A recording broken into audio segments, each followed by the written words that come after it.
Hit TV YouTube channels లో మీ వ్యాపార ప్రకటనలకు మరియు ప్రమోషనల్ ఇంటర్వ్యూస్ కోసం వెంటనే సంప్రదించండి.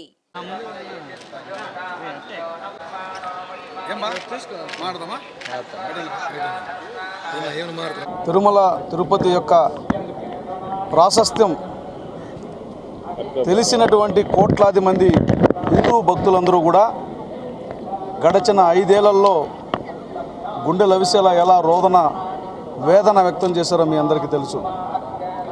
ఆలయాన్ని రాజకీయ కేంద్రంగా మార్చుకొని రాజకీయ కార్యకలాపాలకి లేకపోతే ముఖ్య నాయకుడి యొక్క వ్యక్తిగత పనులకి ఇక్కడ పనిచేసిన కీలక అధికారులు ఏ రకంగా వ్యవస్థను వాడుకున్నారో మీరందరూ కూడా చూశారు.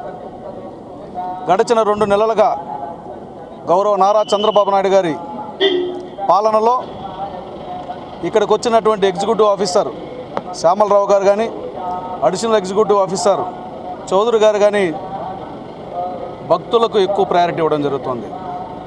నేను చౌదరి గారిని, అడిషనల్ ఈఓ గారిని కలిసినప్పుడు ఇక్కడ మీరు జర్నలిస్ట్గా పనిచేశారు, అసలు ఎందుకు రోజుకు 70,000 మంది వరకు కూడా దర్శనం చేయగలిగి అవకాశం ఉండి కూడా ఎందుకు గతంలో చేయలేకపోయినా అనే వర్షన్ ఆయన తీసుకోవడం జరిగింది. ప్రతిరోజు కూడా సామాన్య భక్తులకి అధిక ప్రాధాన్యతనిస్తున్నారు. రెండో విషయం, ఆయనే స్వయంగా మానిటర్ చేసి ఎవరికి ప్రాధాన్యత ఇవ్వాలా, ఎవరికి ప్రాధాన్యత ఇవ్వకూడదు అన్నటువంటి విషయాలపైన కూడా విచక్షణని ఆయనే తీసుకుంటున్నారు, ఎవరికో ఒకరికి అప్పచెప్పకుండా. కాబట్టి ప్రపంచ హిందూ భక్తులందరికీ కూడా తిరుమల ఆలయంలో మరింత ప్రాధాన్యత కలుగుతుందన్నటువంటి విశ్వాసం, నమ్మకం కలుగుతోంది. మీ అందరికీ తెలుసు, తిరుమల తిరుపతి దేవస్థానం పరిపాలనలో కానీ, తిరుమల ఆలయ వ్యవహారాల్లో కానీ నారా చంద్రబాబు నాయుడు గారు ముఖ్యమంత్రిగా ఉన్నప్పుడు ఏ విధంగా ఉంటుంది అన్నటువంటి విషయం మీ అందరికీ తెలిసిన విషయమే. మళ్ళీ ఆ రోజులు వచ్చాయి. భక్తులందరికీ కూడా మళ్ళీ స్వర్ణయుగం వచ్చిందని భావించవచ్చు.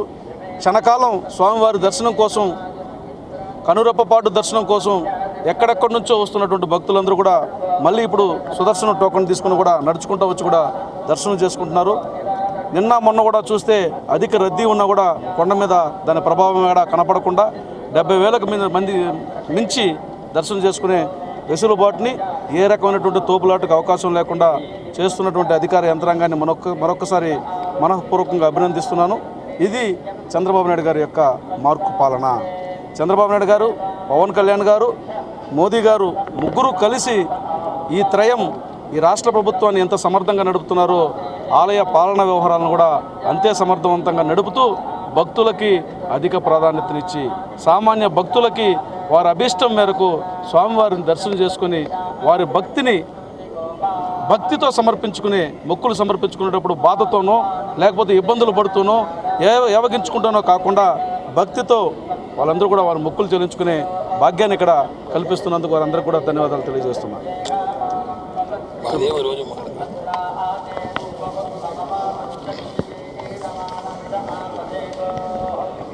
ఓం నమో వెంకటేశాయ.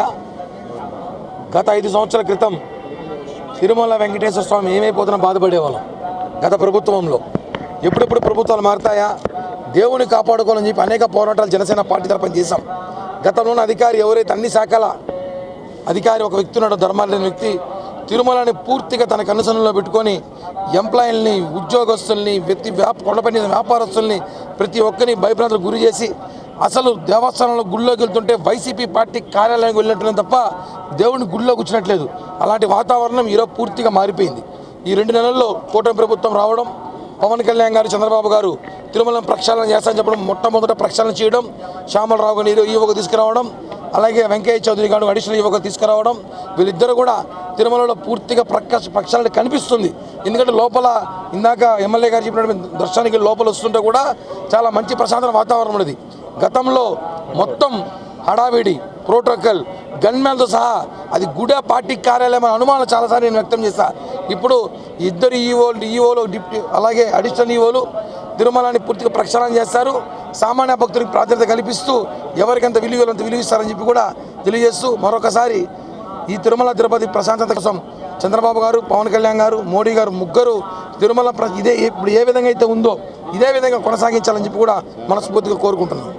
దర్శనం టైమింగ్ విఐపి వెళ్ళి ఒకసారి ఇందాక అది మార్చుకుంటే మంచిది. అలాగే ఈ రూమ్స్కి డిపాజిట్ది ఇంకా సమస్య పూర్తిగా అది పరిశీలన లేదు. ఇంకా చాలామందికి వస్తూ ఉంది, చాలామందికి రావట్లేదు.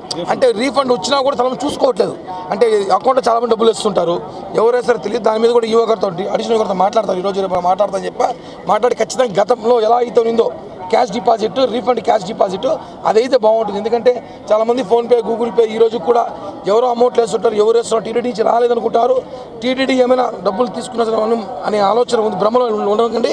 ఖచ్చితంగా ఈ ఇష్యూని ఈఓ గారితో, అడిషనల్ ఈఓ గారితో మాట్లాడి మా పార్టీ తరఫున ఖచ్చితంగా నా 5 ఏళ్ల క్రితం ఎలా ఉండిందో క్యాష్ డిపాజిట్, అలాగే రీఫండ్ క్యాష్ డిపాజిట్ అవి తీసుకురావాలని కూడా మేము ప్రయత్నిస్తామండి. హైకోర్టులో కేసు వేశారంట, నోటీసులు పంపించారు, చూశాను. మనం కూడా హైకోర్టులో తెలుసుకుంటాం. హిట్ టీవీ యాప్ ని డౌన్లోడ్ చేసుకోండి. ఇందులో short news, live news, entertainment movies అన్ని అవైలబుల్ గా ఉన్నాయి. Please download hit TV app. Hit TV యాప్ని ఫ్రీగా డౌన్లోడ్ చేసుకోండి.